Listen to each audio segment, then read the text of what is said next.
everyone. Welcome to another episode of the Insecure Agents podcast. My name is Allie Howe.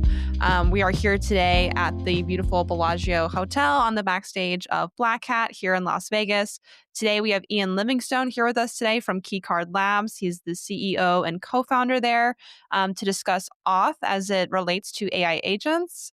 Ian, would you like to introduce yourself? Absolutely. I'm so excited to be here with you guys and so excited to be a Black Hat. It is my most favorite summer event in Vegas, which means it's the only event I go to in Vegas in the summer. But yeah, we're super excited. We're just starting to talking about Keycard Labs. We started the company 6-7 months ago, actually on the back of trying to really fix machine identity, which has always been this like long, never-ending problem in security. You know, everyone has gone to OpenAI and everyone's gone to a dashboard and copied some long-lived static key, and inevitably have had that leaked like into Slack. And we said, hey, this is, there's lots of companies out there that are telling you how to make secrets better. We want to make secrets go away. Like developers shouldn't have to ever deal with them. We should never have to think about them. This is a solvable problem. Most machines in the world have bootstrapped secret zero. So like, can we build a new version of machine identity access control authentication authorization system that allows us to never have secrets? You just basically like define what pieces of software in your stack connect to each other, and then it just automatically connects. And that was the genesis behind Keycard Labs. And then we sort of started the company, closed our funding round in December, left our jobs as myself, Ian Livingstone, and my two co-founders, Matthew Creager, who used to run platform engineering and developer experience at Sneak and DevRel and DevX at Heroku. And then my other co-founder, Jared Hanson, who used to be the chief architect at Auth0 and then spent too much time at Okta. And we came together to come to solve this machine identity problem, but, got in our chairs in January and said, oh shit, like agents are real. Like we always knew agents were coming, but we didn't realize that, 2025 was going to be the year of agents in the same way that it has become. And a lot of what we were thinking about and what we have been thinking about in terms of agent identity, agent access, agent control, and how we remove the secret management problem in general is exactly what we need to do in order to actually solve agent identity and authentication. And so from the beginning of this year, that's what we've been wholly focused on. And have had honestly the best of the three companies I started, the best start I've ever had. So super excited about what we're working on and super excited to dive into like, what is an agent? Like, what is agent identity? Like, why is this a problem that's different than anything else? And go from there. Amazing. Yes, this is definitely one of the top problems for AI agent security, I think, today. And I was super excited to host the security track at the AI Engineer World's Fair back in June in San Francisco. Jared, your co-founder, gave a talk there about Keycard, and I was really impressed by what you all were building and shared with the community there. I also heard a few other talks about Auth as well, so I feel like it's very top of mind for people. I think there's this last mile problem with AI where it's really easy to create an AI agent proof of concept, but moving it into production is so much harder. And Auth is 100% one of those problems that needs to be solved. And I think it's part of the recipe for how do you build trustworthy AI, which is something that I'm really interested in with like the company that I run, Grow Cyber, really trying to come up with, if you're an AI startup, what is the recipe? What do you need to be thinking about in terms of AI security if you're going to communicate to your customers, yes, I'm building trustworthy AI. You cannot have trustworthy AI without solving the auth problem. And as you mentioned, managing non-human identities has always been a challenge, but with AI agents, it's even more so of a challenge because you're managing the identity of the agent itself, but then the agent goes and assumes human identities to go and complete different tasks. And then if you're talking about a multi-agent system, passing that identity down through the chain, oh my gosh, it's so much to manage. I don't have the answers there, but I'm hoping that you do. Yeah, we're getting started, and it's, very much and this is fundamentally the reason we started. Like at the end of the day, I think the core insight that we really had, and I think the core thing that most people are learning is you have this inherently probabilistic system, right? Like what is an agent? Well, there's somewhere in there's an LLM at the core of it. And the thing that makes it unique and novel, and the reason we rave about it or doing it is because it's probabilistic. But at the end of the day, like how do you build trust in a probabilistic system? Well, sometimes you can use other probabilistic systems, but you still don't have any deterministic guarantees or guardrails. And really the last layer of defense that you have is, well, what can this thing actually do, right? And unlike previous identity systems, if you go back over the last 25 years of identity, it's really been focused on user federation, right? Like, how can I have a central source of user identity? How can I then delegate that out to different apps? And then how do I, when that person leaves the company, all of their accounts get deprovisioned, right? Or when they join the company or they join a team or their roles change, which doesn't happen very often, all of the permissions in the different apps get updated. And sometimes we haven't really even actually solved the authorization side, but we've kind of solved parts of the authentication side that is identity focused. And when we talk about agents, we're moving from a world where like, well, first and foremost, like it's not just user centric anymore. Users are actually what we're doing with agents, we're disintermediating the user from the downstream core system. We're putting this thing that's inherently like untrustworthy, right? Like it's not that it's not purposely malicious. It's just, it's not anything. It's a distribution of probabilities. That's incredible. It's a feature. But how do we actually understand what that thing is, what it can do, and contextually change what it's able to do based on the task it's asked and on behalf of whom? And how do you, as a downstream system, understand that an upstream user said, hey, actually, this agent can in fact delete this S3 bucket, or this user said, hey, this agent can in fact buy this pair of shoes or for $50 instead of $1,000. Like, how do you do that? Like, how do you have those guarantees in the system, which are the same type of guarantees that were required? We think back to dawn of the internet when we started doing credit card transactions. Well, how do I guarantee that my credit card's not get stolen and transferred to the website, right? Like we had a lot of the same fundamental problems. We needed real guarantees. That's what TLS, SSL and early on and now TLS have provided to us. And so we have sort of at the same position with agents, which is cool. I want to use agents. I want to build agents, but I want to put a box around what these things can do. And I want to enable some type of upstream trust equation to my users. I, as an agent builder, want to have guarantees around what my agent can do as well, because in the same way that like Tesla won't let someone use self-driving mode if they're not looking at the road, as an agent builder, I don't want to allow my agent to do crazy things because then it's my liability. And then for resource owners, whether you're a Shopify.com who's just announced some really cool stuff about agents, or if you're eBay, or if you're some internal security team, how do I control what those agents can actually do? How do we understand and control the blast radius, and how do we ultimately prove and push liability back to the end user, right? Like, how do we know that Ali did in fact tell this agent to do this thing, and that agent is not operating out of band, right? And so in order to do that, we actually have to rethink our identity stack. We have to rethink identity and access. And we have to do something we've never done before is, yes, we solve user federation, but no, at no point in the history have we ever actually solved machine federation, right? There is not an SSO for infrastructure. There's not an SSO for services. Like there's a bunch of competing standards. It's implemented completely differently and all over the place, but we're at a point in time where we actually need the same thing that Okta and SAML brought to us. We need the same thing for agents, and it is a completely different type of stack and has a huge amounts of different types of properties, and it thus a massive unlock. And if we don't have this, I love to use this analogy all the time, is like, okay, well, if we don't solve this problem, what happens? Well, ultimately, what happens is we don't ever get to realize the promise of AI, right? Like the promise of AI is this idea in a shopping use case that I can say, hey, agent, go find me like legitimately my most favorite pair of Nike shoes in my size. Find me for the best price under $50 and just keep looking until you find it for the next 72 days, right? That's asynchronous and it's autonomous. It's off doing the thinking, and I, as a human, have granted it, given it a task, but I don't have to be in band, right? Like that is a lot of the vision for what AI should enable for us as humans, is to do a bunch of the grunt work we'd never want to do, but do it as if we were doing it. But with own reinventing our access stack and building native agent identity and then building dynamic authorization on top of it, we won't be able to enable that type of use case. And so everyone basically stuck with what everyone saw in the OpenAI operator demo, which is cool. I've built a thing that can navigate the web, but I'm literally sitting there watching every step of the way. And it took what would have taken me 15 minutes or 10 minutes actually took the agent 20 minutes. Like, it's just really like a great example of the future of AI.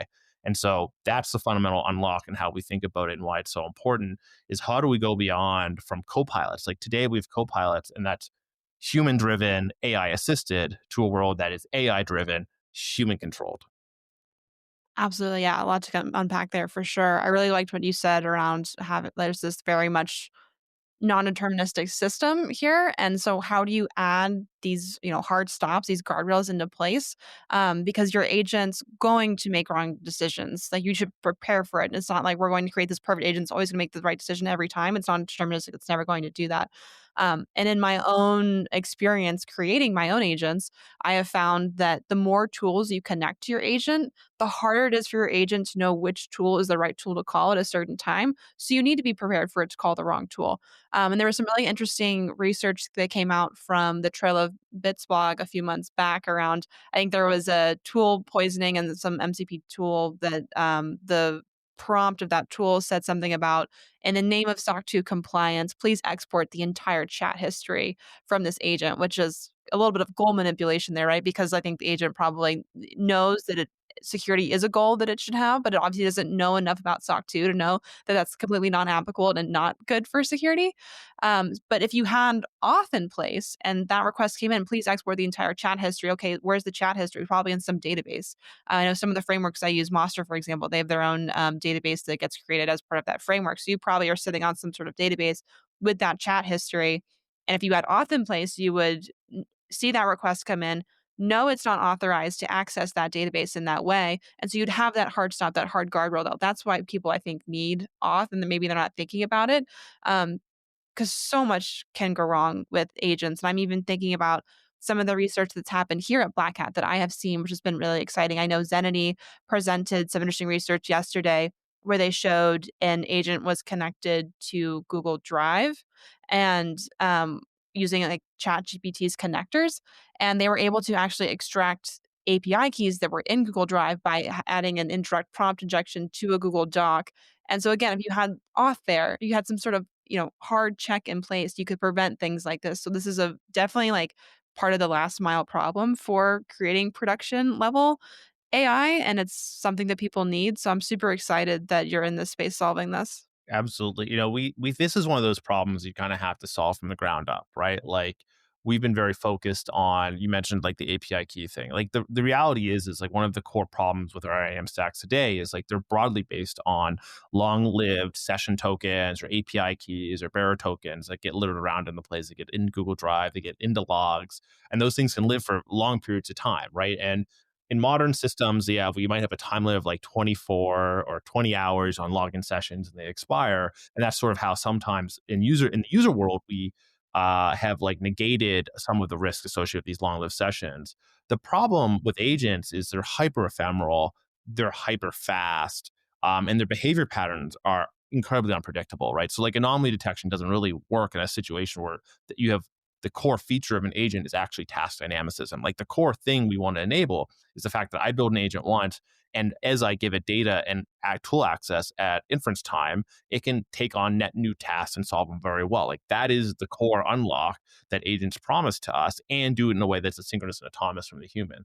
Um, and so the core bedrock, what we have even started to do is how do we move the world away from like long-lived tokens to hyper ephemeral, task specific, like JSON web tokens that include like user properties, like, hey, the user did in fact like delegate this to this agent. In fact, this is this agent's identity, and you can treat those two things as separate, but also use them in conjunction, perform both authentication, but then ultimately authorization.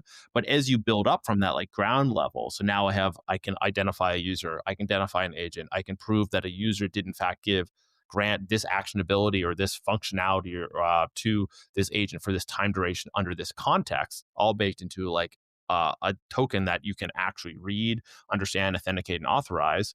Then it's building on top of that, which is, okay, great. Now that you have this sort of bedrock and those basic understandings, how do we get to that next level of what you were just talking about, which is what is the data flow within an agent that's actually allowed to pass? Like what tool should be able to be called in the context of like a user's prompt, right? So as a user writes a prompt to an agent, really included in that prompt is actually going to be a bunch of access grants and probably predicates upon when those access grants are valid, right? And so that's how we're starting to think about how do you actually build a much more holistic sense of agent identity, access, and authentication authorization. And then you have the next level, which is there's a whole bunch of like generic agent security problems, right? Which is how do we prevent certain data flow once the agent has acquired data? How do we prevent that data from flowing to different tools, right? How do we prevent that data from ending up in different places? And this is where like one of the principles we've always wanted and have never actually had in any system ever is like the principle of least privilege, right? But agents have to actually start at no privilege. And as they progress through a plan, as the plan changes, privileges they have has to be dependent upon where they sit in that like broad plan graph and as it gets revised. And so a lot of the thinking we're doing is, okay, you have all these sort of foundational components I just mentioned. How do you then take those foundational components and layer them into the task graph in a way that the agent only has access to exactly the thing they could be doing at that point in its plan, and that's cryptographically provable in a way that a downstream security practitioner can say, you know what, the system, this is operating and I understand those things. And upstream user can say, you know what, this agent can only ever do the thing upon which I actually grant it or within the box. It doesn't mean it's not going to do the wrong thing. It means that the worst case scenario that could potentially happen, you've taken it from like delete the S3 bucket, cost 2.5 million in data restoration to um, it can't delete the S3 bucket, it just can't do the task, right? And that's the type of things that we have to remove to get these things off of laptops in production. Is how do we narrow that blast radius to a point where a security team or a compliance team or people or data protection team, they can sit back and say, you know what, actually like the worst case scenarios here, we don't really care about. Yeah, so they might not do the right thing the user asked, but that's really the user's problem now, not our problem. And that's what we need to do to get AI from laptops and in production. Amazing. Yeah, that kinda sounds similar to the MCP's new, like, auth spec that they put out around changing, their service to be resource servers for OAuth instead of authorization servers. Yeah, it's something we Jared on our team has heavily pushed and is trying to influence in the public and privately around MCP. Anyways, you're gonna ask a question. Yeah. Yeah, no, I just I was wondering how helpful that is. It seems like it was super helpful because with the way the resource servers work, it tells the agent what OAuth scopes it's allowed to request. So instead of just blindly requesting everything, not knowing what permissions it actually needs, the MCP server will tell the client what it needs, which is helpful. But the only thing that I struggle with there is that the auth spec is optional to implement for servers. So it's like if you're a developer and you're like, which MCP server should I be using? How do you know which ones have implemented the auth spec or not? How do you account for that in your system? Like you probably end up wanting to using an MCP server that maybe hasn't implemented the spec before, but you need to use it because you need to push, innovation. So where's the risk reward there? Where is the risk? Yeah, it's a great question. And so I think this is like you talk to a lot of security teams and companies that are trying to be AI forward, right? They know that they need to be AI forward. And they generally, when a company wants to be like, I often use the word like agent native, like when a company decides that they need to be or wants to be agent native, the first place they start is usually because they actually want to evolve the company to become an agent. And every company, like just like with every company went from on-prem to SaaS, you're gonna have the same revolution of every company's gone from being I'm selling you SaaS software, I'm selling you to an agent, and there's like it's gonna be, a lot of the same thing. But like the first place they start is okay, well, in order for us to understand what that means for our business, we first have to like let's use AI internally and do a bunch of automation, right? Like let's pick up Cursor, let's pick up let's build MCP servers so we can expose tools into Cursor, expose tools into Claude, so we can build agents that can be exposed as tools, right? That we can do all of the fun things, right? Or we'll start to live some of that dream, and finally start to solve some of the internal automation we always wanted to do, but never really could because they were not like truly deterministic problems. They were heuristical problems that like would require a level of thinking that like classical code couldn't do for you. Um, and what we hear from people in these security teams are struggling with is exactly what you just said. It's like people are building MCP servers. The MCP servers they're building are like unauthenticated. And they're spinning them up, and now there's randomly we're finding on like a Cloudflare, we're finding on some random hosted website someplace that someone's running an MCP server that is a broad-based backdoor to our Snowflake, to our AWS cluster, to all these different things. And so what they're struggling with is, okay, how do we give our companies, our teams, and our Gen AI platform team, where these teams are trying to use these things, like the toolkit, so that we we're not saying no, we're not shutting you down, we're actually helping you enable. Right, we're helping enable you so you can build secure things. And when you do build secure things, it's not just that you're making our days better, right? You're not creating these backdoors or massive vulnerabilities to the company, making us the bad guy coming to you saying no. We're actually giving you tools that actually make it easier for you to build agents, make it easier for you to actually like enable the rest of the organization with these things. What we solve for is, okay, great. So you've built a little bit of an agent, but how do you like ensure that agent only has access to the data that user has access to, right?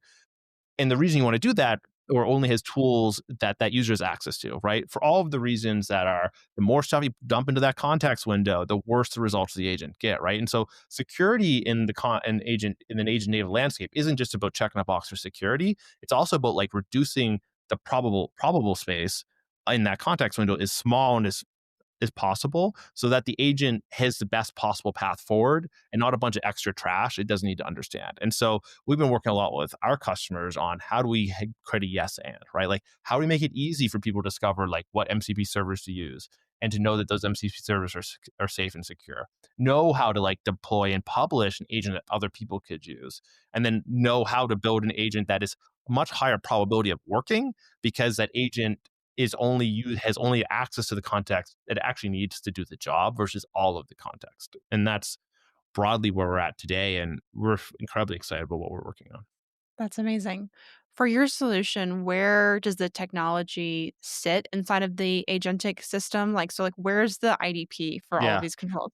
it's a great question. So I have a slide that some people have seen, but I broadly think about what we're doing is today with existing IAM systems, and you try to build an agent with existing IAM system.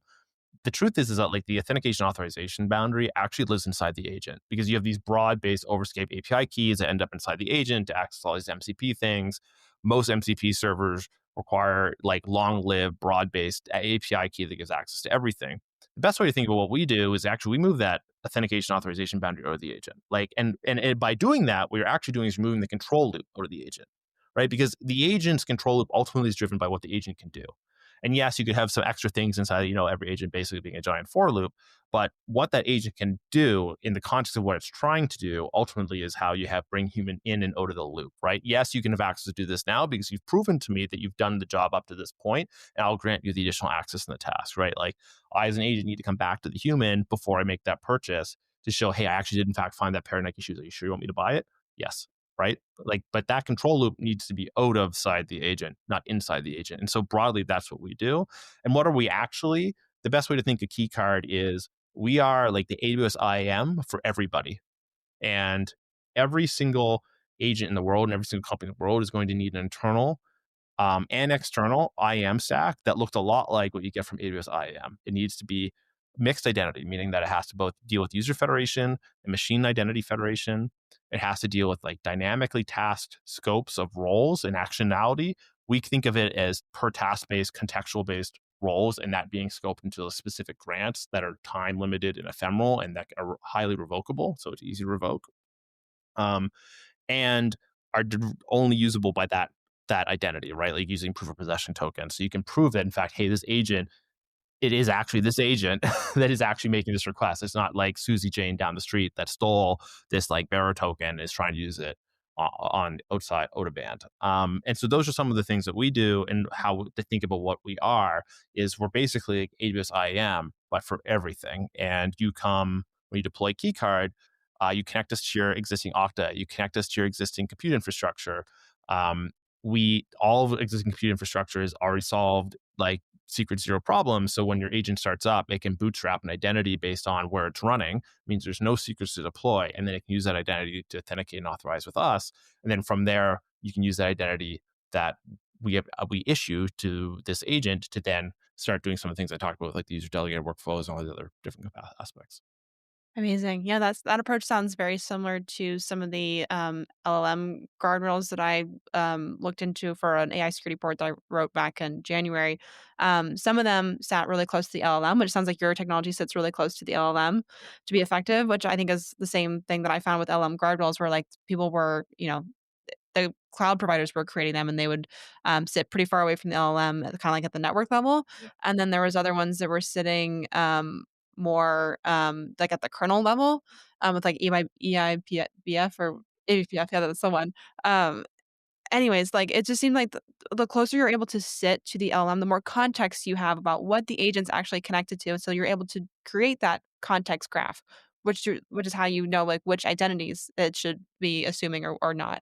And which actionability, yeah. So I mean, the broad scope here, and we've seen this like each generation, like on-prem, like the boundary of control was the firewall, right? And then in the move of the cloud, the boundary of control was the VPC. and IAM, right? In AWS, GCP, and Azure, right? And that was like how, as a security team or as a developer building things, like I control my firewall rules via the VPC or my subnet groups. And then I had identity and access IAM systems that helped me manage like roles and machine addressability into like core S3 system, like core systems AWS. The thing that's happening is, well, over time, what's actually happened is the value of the firewall has really eroded as more things have become connected to the application layer, right? And so agents are the ultimate app, right? They are literally connected to everything at the application layer, and it all communicates over the open internet. And at the end of the day, that means ultimately the value of the firewall continues to decrease, right? Because the transport layer, the network layer, TCP IP, what's going on at the transport layer, like none of that's like HTTP, like none of that stuff has enough fidelity and context to make a decision. The only decision, what you need is a fidelity concept. What is actually happening in the app? What is this thing trying to access and what downstream resource? And how to, and contextually understand, like, is that thing actually allowed to do that? And so this is a problem space that can only be solved with the next generation.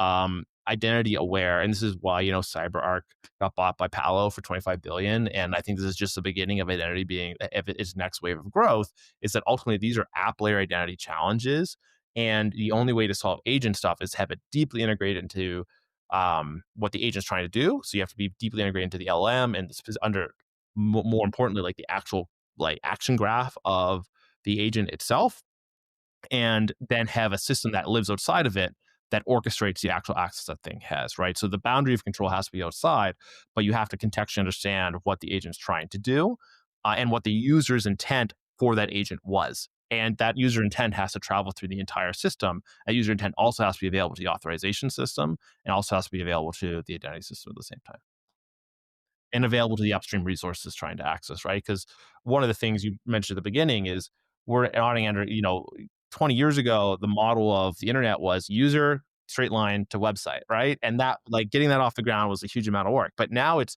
user to agent, n dimensional number of agents to n dimensional number of downstream resources. And we need to retain that user intent from the very beginning of what did that user actually ask this beginning, agent zero to actually do, to understand whether it is performing an action that user intended for it to do or it's a mistake. Yeah, that's super interesting. And back in the day, I was a backend developer and I was in charge of integrating Okta and SAML into our application. So our customers could log in with Okta if they wanted to, but our product also allowed users to log in with Google if they wanted to. So what that created was this issue in our database where we had to sort of decide how we wanted to mark users as unique, given that we were getting different information from Okta, different information from Google, and then we had to sort of come up with like, what's the same or what can we like mark as unique and use to manage these different identities. We've got all this different information coming in. And I just think about what agents see in terms of how many different identities they see. And I think I'm curious to hear if this is one of your hardest problems that you have to solve to create something like Keycard. How do you do a diff and manage all those identities that come in? Yeah, our central focus has been, well, let's create one identity for the agent, and then you'll have n dimensional the one identity for the user. Ultimately, like that's where the world has moved. Is like the agent really isn't managing more identities than itself, right? Like that's what we got. Is like, yes, the agent has an identity, yes, the user has an identity, and yes, a user can distill some access to an agent, and that is ephemeral in the sense that like they do it through some type of grant process that lives and is embedded into a token that user can pass to that agent can then use and prove that is actually the agent that is allowed to do that.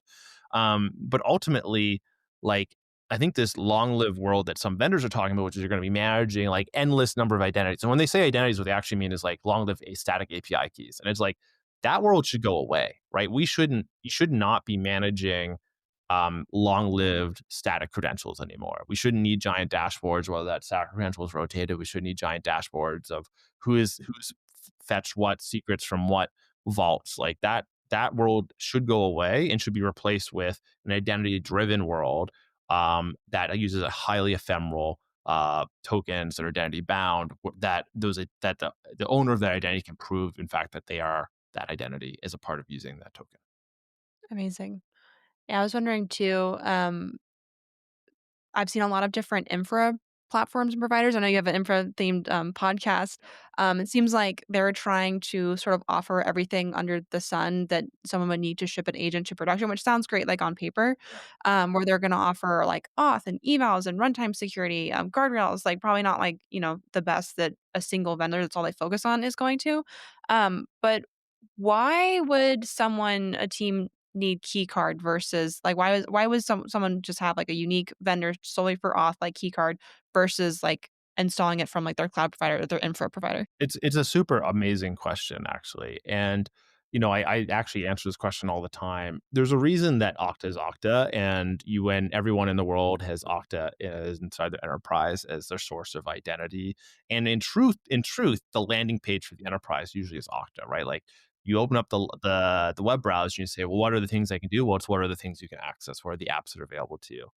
And the reason Okta became quite successful is it actually became a neutral third party, right? No one vendor could win. And you didn't really want any one vendor. Like you didn't want a Salesforce to be the source of all identity because then you could never get off of Salesforce, right? You didn't want Microsoft to be the source of identity because you never could get off Microsoft. And so a lot of enterprises started buying Okta as a thing that sat in the middle that enabled their organization, enabled to adopt a lot of these different tools. And ultimately, that's why we've made a big bet on starting Keycard. Right? This is a problem that is horizontal and everywhere, but you're going to require, in order to stitch this problem together, which accesses all these downstream things, you're going to need a source of control plane. You're going to need, the Octo equivalent experience for your agents, and that's what we're here to deliver: is that neutral third party, that neutral ground that understands agents through access and gives security like a centralized place where they can go and manage it, and also gives builders a centralized place where they can go understand what their agents can do and then use it to build agents as well. Amazing. How can our audience and myself, because I'm interested too, like how can we come and try Keycard? We are in the process of preparing Keycard for launch. If you're interested in being a design partner, please hit us up. You can find Keycard at keycard.ai. And later this fall, we'll be launching the product for self-serve. Amazing. Super exciting. Is there anything that you'd like to expand on or touch on before we wrap up? No, this has been incredible, Ali. You actually understand a lot of agent security problems much deeper than the average bear. And this has been really fun. Thank you so much. Awesome. Thank you so much for coming. You're welcome. All right, that's it for this episode of the Insecure Agents podcast with Ian Livingstone from Keycard Labs. He's the CEO there. Thank you so much for your time, and we'll see you next time.